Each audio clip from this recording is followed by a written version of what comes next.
Please, don't hurt me. She pleaded, her voice trembling in the dark. Rain poured down over the empty parking lot, thunder echoing above, and the city lights flickered in the distance.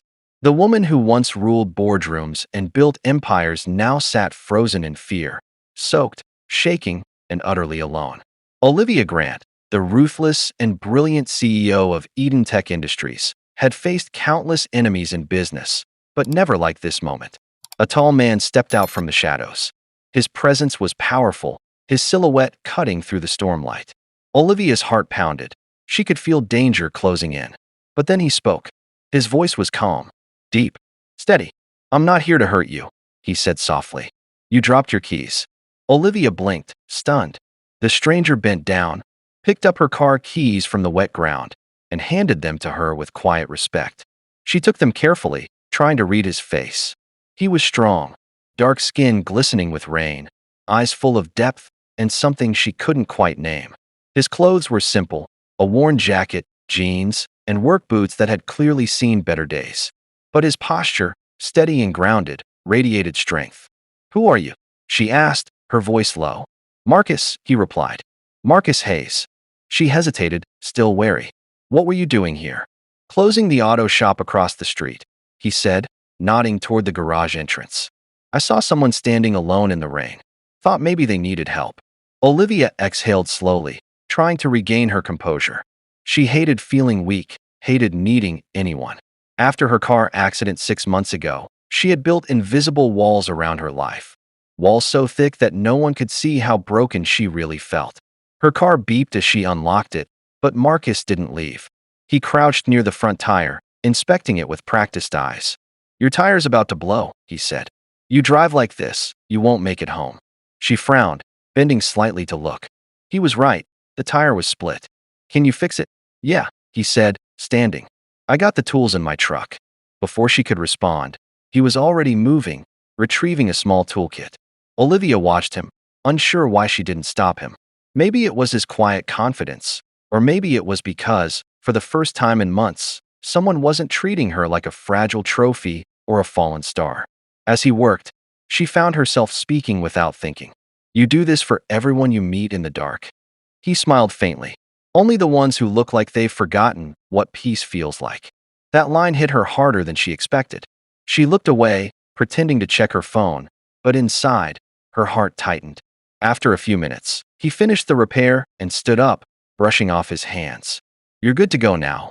She reached into her bag automatically. "How much do I owe you?" He shook his head. "No charge." Olivia raised an eyebrow. "You fixed my tire for free?"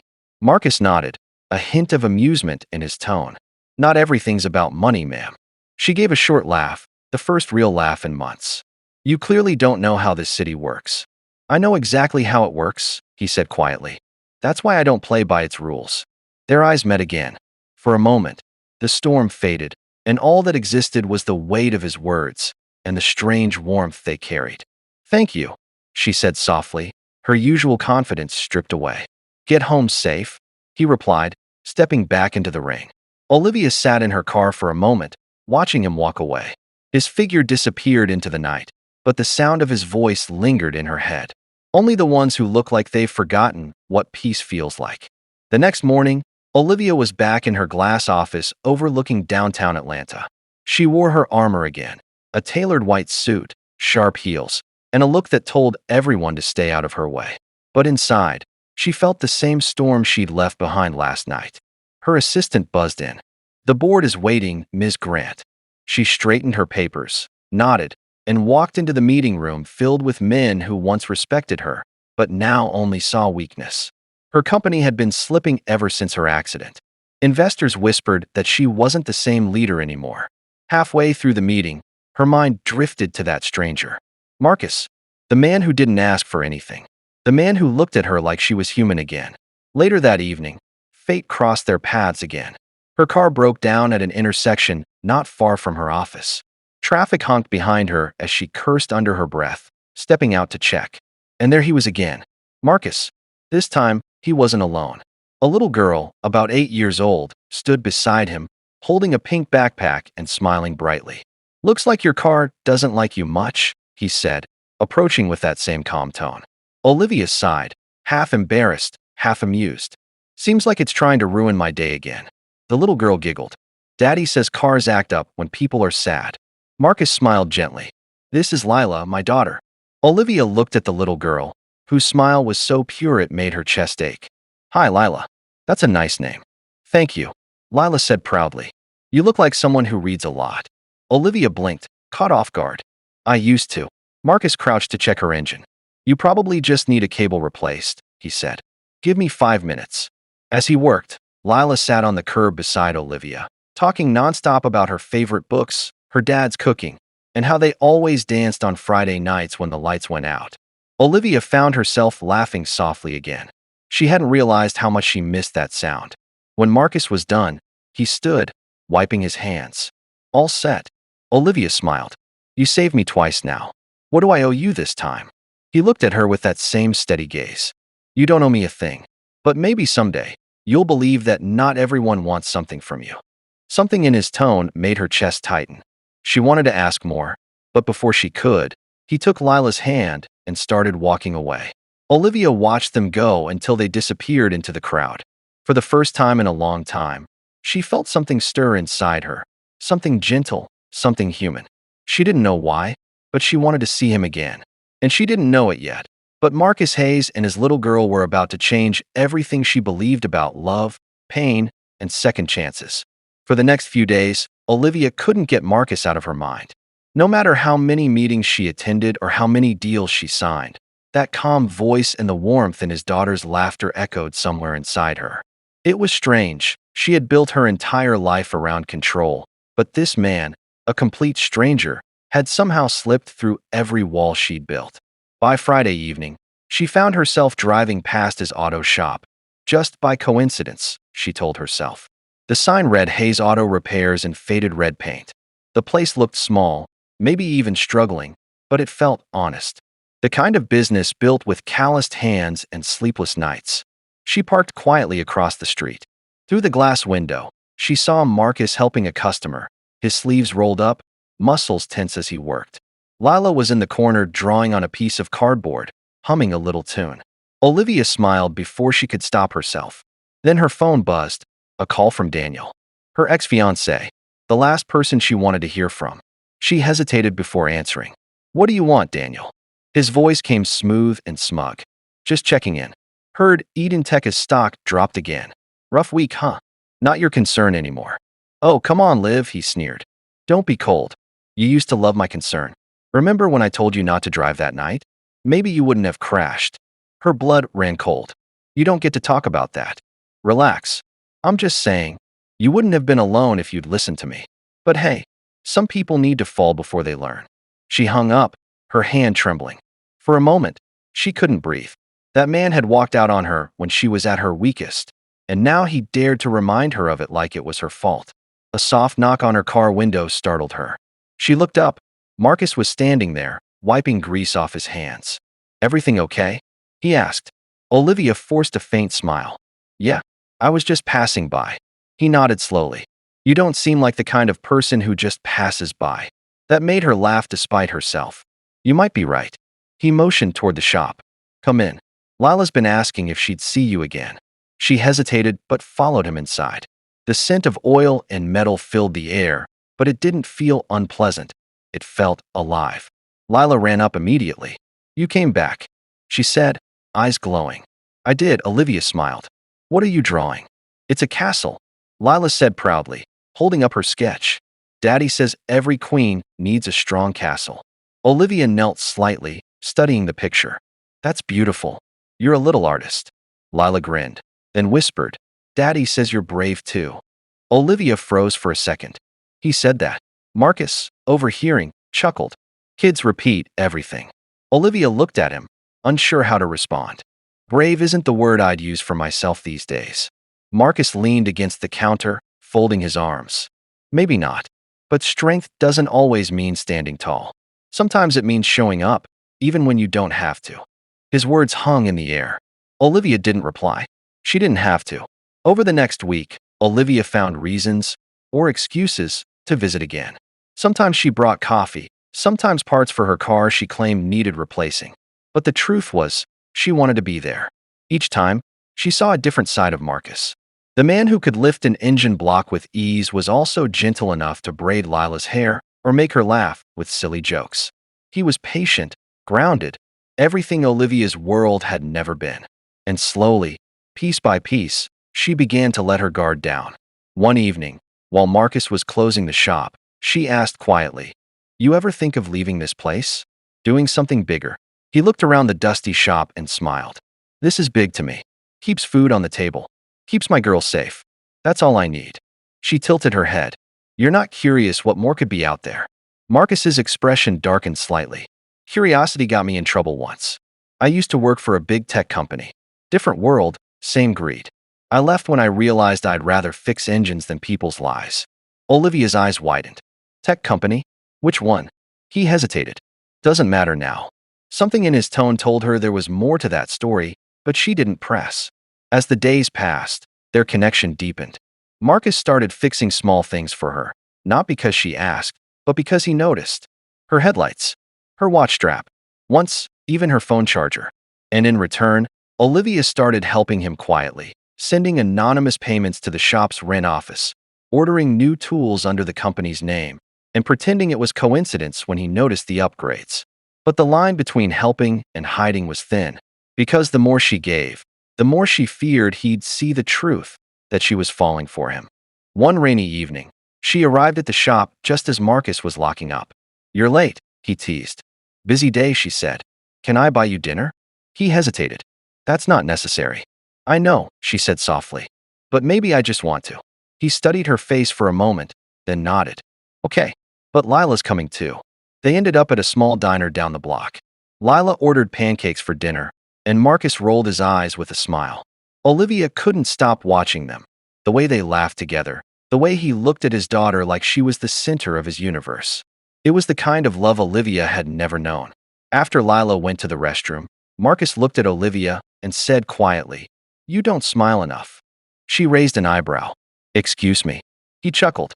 "You have a nice smile, but you wear it like armor. Only when you think someone's watching." She didn't know how to answer, so she didn't. The silence between them wasn't awkward. It was real. Then, out of nowhere, a man's voice echoed from behind. Well, look who's found new company." Olivia froze. She didn't even need to turn around to recognize that arrogant tone. "Daniel." Marcus turned slightly, his jaw tightening. "You know this guy?" Olivia sighed, eyes narrowing. "Unfortunately." Daniel smirked, stepping closer. "Didn't expect to see you in a place like this, Liv. With, well, someone like him." Marcus stood up, calm but firm. "You should walk away." Daniel scoffed. "Or what? You'll fix my attitude like you fix cars." Before Marcus could reply, Olivia spoke, her voice cold as steel. "He doesn't need to fix you, Daniel. You've been broken since the day you left." The diner fell silent. Daniel sneered but didn't push it. He muttered something under his breath and stormed out. Marcus watched him go, then looked at Olivia. "You okay?" She nodded slowly, but her hands trembled. "I'm fine." Marcus didn't believe that for a second. He reached across the table and gently placed his hand over hers. "You don't have to be fine all the time." She looked at him, really looked at him, and in that moment, something inside her broke open. She wasn't sure if it was fear or freedom, but she knew one thing for certain. Marcus Hayes was no ordinary man. And soon, she'd learned that their lives had been tangled long before they ever met. That night after the diner, Olivia couldn't sleep. Every time she closed her eyes, she saw Marcus's face, the calm in his eyes, the way he stood up to Daniel without saying much, and the warmth in his hand when he told her she didn't have to be fine. No one had ever told her that before. In her world, weakness wasn't allowed. The boardroom didn't care about pain, and investors didn't care about broken hearts. But Marcus, he cared, and that scared her more than anything. The next morning, she found herself standing outside Hayes Auto Repairs again. Only this time, she wasn't sure why. Marcus was under a car, tools scattered around, his radio softly playing old soul music. When he noticed her shadow, he rolled out from beneath the car, wiping his hands. "If I didn't know better, I'd think you were stalking me," he said with a half smile. Olivia smiled faintly. "Maybe I'm just curious." "About what?" "You," she admitted. That caught him off guard. "Me? You don't talk much about yourself. You help people, you work hard, You raise your daughter, but there's something in your eyes that looks like pain. What happened to you, Marcus? He hesitated, glancing away. We all got scars, Olivia. Some you see, some you don't. She nodded quietly. I know that feeling. He gave a soft chuckle. Yeah, I figured you might. That afternoon, Marcus closed the shop early. He offered Olivia a ride home, and she accepted, though it surprised both of them. His truck was old but clean, and Lila's drawings decorated the dashboard. As they drove, Olivia asked softly, You really left the tech world behind? He nodded. I was a systems engineer. Worked for a company called Helion Dynamics. You ever heard of it? Olivia's expression froze for a second. Of course, she had. Helion was one of Eden Tech's fiercest competitors, a company known for stealing her ideas, her clients, even her staff. Yeah, she said carefully. I know them. Marcus nodded. They made promises. Big ones. Said they'd use my designs to make cars safer. But they cut corners. Ignored my reports. The last project I worked on was a brake system prototype for luxury vehicles. A few months after I quit, I saw a headline, a crash caused by that very model. The company called it driver error, but I knew the truth. Olivia felt the blood drain from her face. A luxury car crash. A faulty brake system. Her mind flashed back to that night. The screeching tires, the loss of control, the sound of metal tearing. Her voice shook. Marcus, what model was it? He looked at her, confused by her tone. A 2020 Azura LX. What? Her heart stopped. That was her car. She didn't say anything for a moment. Her fingers gripped her purse tightly. The accident that nearly ended her life and her career was caused by his company's design. Marcus noticed the change in her breathing. You okay? I just need some air, she said quickly. He pulled over by a quiet park. Olivia stepped out, rain drizzling lightly on her face. She stood under a tree, trembling, not from fear, but from the shock of realization. Marcus followed, worry etched on his face. Did I say something wrong? She turned toward him slowly, her voice breaking. That crash you mentioned. I was the driver, Marcus. He froze. What? The Azura LX, that was my car. I lost control. They said it was my fault, that I was speeding. But I wasn't. I did everything right. Marcus's jaw clenched, guilt flooding his eyes. Olivia, oh my God. He took a step closer, but she stepped back, shaking her head. All this time, I thought it was fate, some random tragedy. And now you're telling me it was your design. His voice cracked. It wasn't supposed to happen. I tried to stop them, I swear. I left the company because they refused to fix it. They covered it up. Olivia's eyes filled with tears. You worked on the car that destroyed my life. Marcus's chest tightened, and I've been trying to live with that guilt ever since. The silence between them was heavy, broken only by the sound of rain hitting the pavement. Lila, still sitting in the truck, watched them through the window, unaware of the storm brewing between the two people she'd come to adore. Finally, Marcus spoke softly. Olivia, I'm sorry. If I could take it back, I would. I didn't build that car. I only built a piece of it. But I should have fought harder. She wiped her tears angrily. Sorry doesn't give me back my life, Marcus. It doesn't erase the pain. It doesn't. She stopped, her voice breaking. Marcus looked at her, his own eyes glistening. You're right. It doesn't. But maybe it can start something else. Maybe I can help you find peace. She turned away, silent. After a moment, Marcus said quietly, You can hate me if you want. I deserve that. But please don't think for a second that I don't care. I've carried that crash with me every day. I just didn't know the woman who suffered because of it was standing right in front of me. Olivia's heart ached.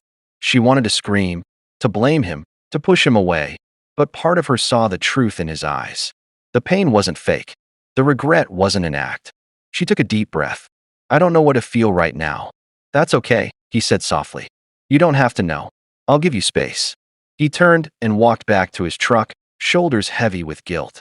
Olivia watched him go, rain soaking her hair, tears mixing with the storm. For the first time in years, she didn't feel angry at fate. She felt angry at how small the world was, how one person's choices could destroy another's. As Marcus drove away, Lila waved through the window, smiling innocently. Olivia lifted her hand halfway, then dropped it, whispering under her breath, Why did it have to be you? That night, Olivia sat alone in her apartment, staring at the crash photos she'd hidden for months. Her hands trembled as she compared them to the files from Helion Dynamics, reports she'd secretly obtained after her recovery. The diagrams matched. Everything Marcus said was true. He wasn't the villain. He was a man trying to fix the sins of a company that buried the truth. She stared at his name on a small business card he'd once given her. Marcus Hayes, owner, Hayes Auto Repairs. Part of her wanted to throw it away. The other part wanted to call him. She didn't know what she'd say, but deep down, she knew this story between them wasn't over. It was just beginning. For 2 days, Olivia didn't leave her apartment. She couldn't eat. She couldn't focus. Her mind replayed every word Marcus had said, every look, every truth buried in his eyes. He wasn't the enemy, but he was the reminder of everything she had lost. On the 3rd morning, her phone buzzed with an unknown number. She hesitated, then answered. Olivia Grant, a male voice said. This is Detective Miller, Atlanta PD. We received an anonymous package, internal documents from Helion Dynamics. You might want to come take a look. Her pulse quickened. What kind of documents? Proof, he said. Proof your accident wasn't your fault. She didn't know who sent them, but deep down, she already knew. An hour later, Olivia stood in the police office. On the table lay a thick file labeled confidential. Inside were blueprints, safety reports, and internal memos, all signed by Helion executives. Every document confirmed what Marcus had said. The brake system had been defective. They knew about it. They hid it. Her hand shook as she flipped through the pages. One name caught her attention, Daniel Whitman. Her ex-fiancé. Her heart sank. He had worked at Helion. He had known. The detective watched her closely. You know this man? Yes, she whispered. He was my fiancé. Miller nodded grimly. Then you might want to sit down. He was one of the executives who signed off on the fake safety reports. The room spun. The betrayal hit her harder than the crash itself. Not only had Daniel left her, he had helped cause the tragedy that nearly destroyed her. Her jaw tightened. Detective, I want to take them down. Every single one of them. He nodded. Then you'll need help. Someone who knows their systems from the inside. Olivia exhaled, closing the file. I already know who can help me. That evening, she drove to the auto shop. The place was closed, lights dim. But she saw Marcus inside, working alone. When he looked up and saw her through the window, he froze. Olivia walked in, holding the file under her arm. The silence between them was heavy, filled with guilt, regret, and something deeper neither could name. You sent the documents, she said quietly. He nodded. You deserve the truth. You could have stayed quiet, she said. Pretended you never knew. I've been pretending for years, he said, voice low. But when I met you, I couldn't anymore. Olivia set the file on his desk and met his eyes. Helion's going down. I'm going to expose them. But I can't do it alone. Marcus sighed. Olivia, I'm not asking for sympathy. I'm asking for justice. For me. For everyone who suffered because of that company. He looked at her for a long time. Then he nodded slowly. All right, you'll have my help. The next few nights, they worked side by side. Olivia dug through corporate records and legal loopholes. Marcus used his old system access codes to uncover deleted data. The more they found, the darker it got. Evidence of bribes, cover-ups, and manipulated safety tests. Sometimes they worked in silence, sometimes in tension, but always with respect. The anger that once divided them began turning into something else, a shared fire, a purpose.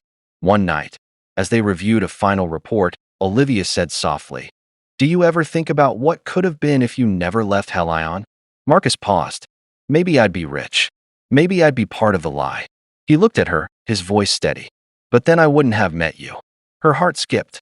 She looked down quickly, pretending to focus on the papers. You're still good at saying things that make people forget to breathe. He smiled faintly. You make it hard not to. Their eyes met for a moment too long. And in that silence, both of them knew something was changing. A few days later, Olivia's legal team prepared the lawsuit. The evidence Marcus provided was powerful enough to reopen her case and indict Helion executives, including Daniel.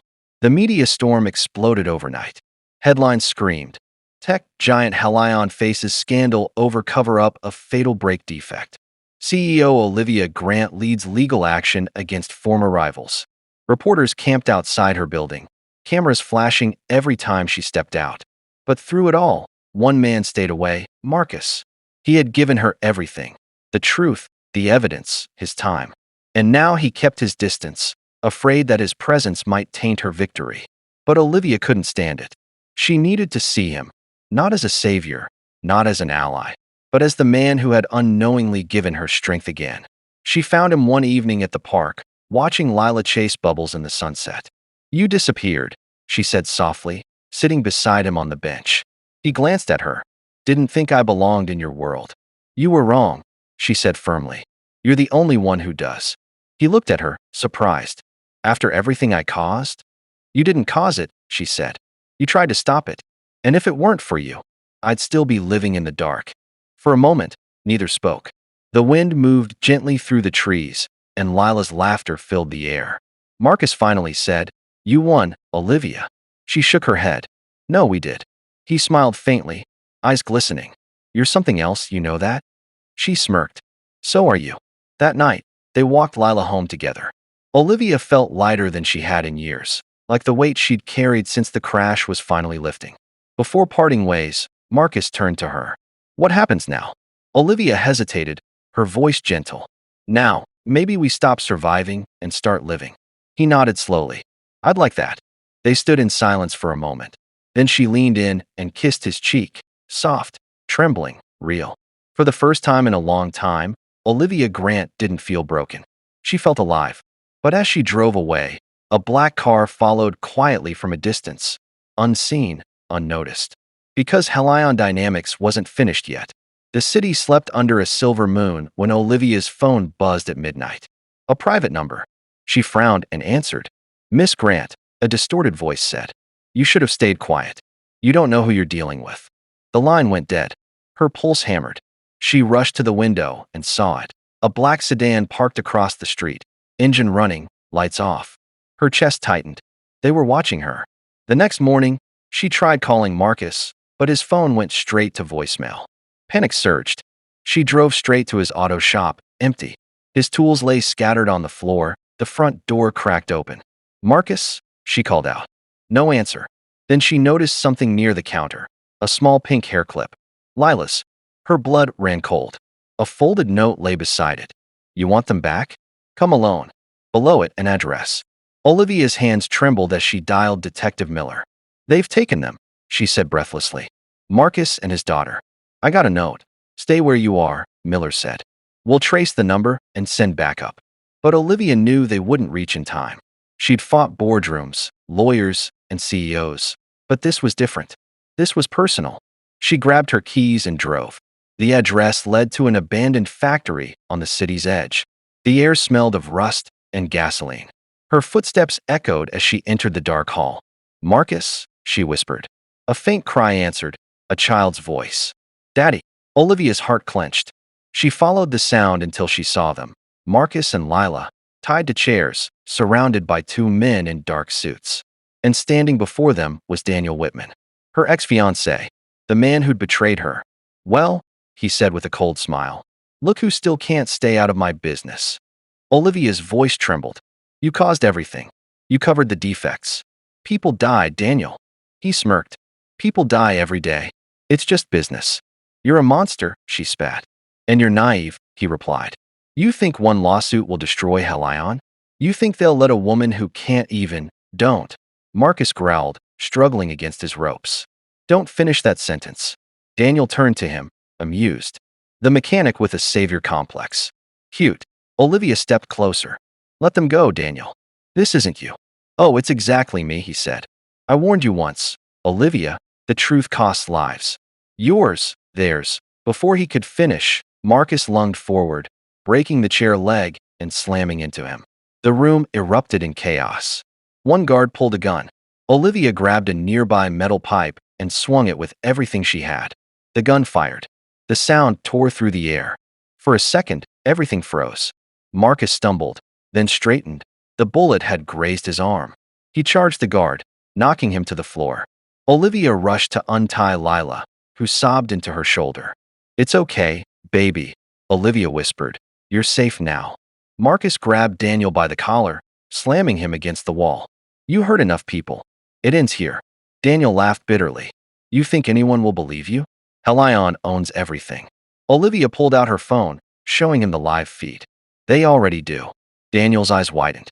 On her screen, thousands of viewers were watching. The hidden camera Marcus had installed in his jacket had streamed everything to her social media account. Sirens wailed in the distance. Marcus released him and stepped back. Game over. Minutes later, police swarmed the building. Daniel and his men were arrested on site. Detective Miller approached Olivia and Marcus, shaking his head. "You two really don't know how to stay out of trouble," he said. Olivia managed a tired smile. "Guess we make a good team." Marcus wrapped his arm around Lila, wincing from his wound. "I'd call that an understatement." Miller grinned. "You just made half the country cheer for you." That live stream went viral in 5 minutes. Olivia looked at Marcus, relief, pride, and something deeper glowing in her eyes. Weeks later, Helion Dynamics collapsed under federal investigation. Daniel faced years in prison. Olivia's company regained its reputation, but this time, she led with empathy, not pride. Marcus's shop, once struggling, became a symbol of redemption. Customers lined up to meet the man who helped bring down a billion-dollar empire. Yet, fame wasn't what mattered to either of them. One evening, they sat on the hood of his old truck, watching Lila chase fireflies. "She's smiling again," Olivia said softly. Marcus nodded. "She thinks you're a superhero." Olivia laughed quietly. "I'm no hero." "You are," he said. "You just forgot for a while." She looked at him, eyes glimmering. "And what about you?" He shrugged. "Just a man trying to make things right." Silence fell, warm, peaceful. The city lights flickered in the distance like stars. Then she reached for his hand. "Maybe we both needed saving." He looked at her, smiling. "Maybe we found it. In each other." Months later, a charity foundation launched under their joint name, the Grant Carter Foundation, helping victims of corporate negligence and single parents in need. At the opening ceremony, Olivia gave a short speech. Her voice was steady, her smile genuine. "Once, I thought strength meant standing alone," she said.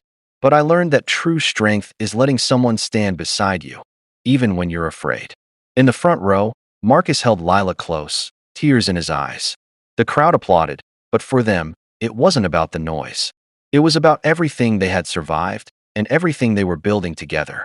Later that night, as they walked home, Lila asked, "Daddy, is Miss Olivia part of our family now?" Marcus looked at Olivia. She smiled and nodded. "If you'll have me." Lila giggled. "Then we're all heroes." Marcus laughed, pulling them both into a hug. "Yeah, baby. We are." Under the soft glow of the streetlights, Olivia whispered the words that once came from fear, but now from gratitude. "Please, don't hurt me," she said with a smile. "Because I'm finally learning how to love." Marcus kissed her forehead gently. "I'd never hurt you, Olivia. You saved us all." And as the night wrapped around them, the pain, betrayal, and fear that once defined their lives faded into something new. Peace. The world had changed. And so had they. If this story touched your heart, don't forget to like the video, share it with someone who needs hope today, and subscribe for more powerful stories like this one. Because every story deserves to be told, and every heart deserves a second chance.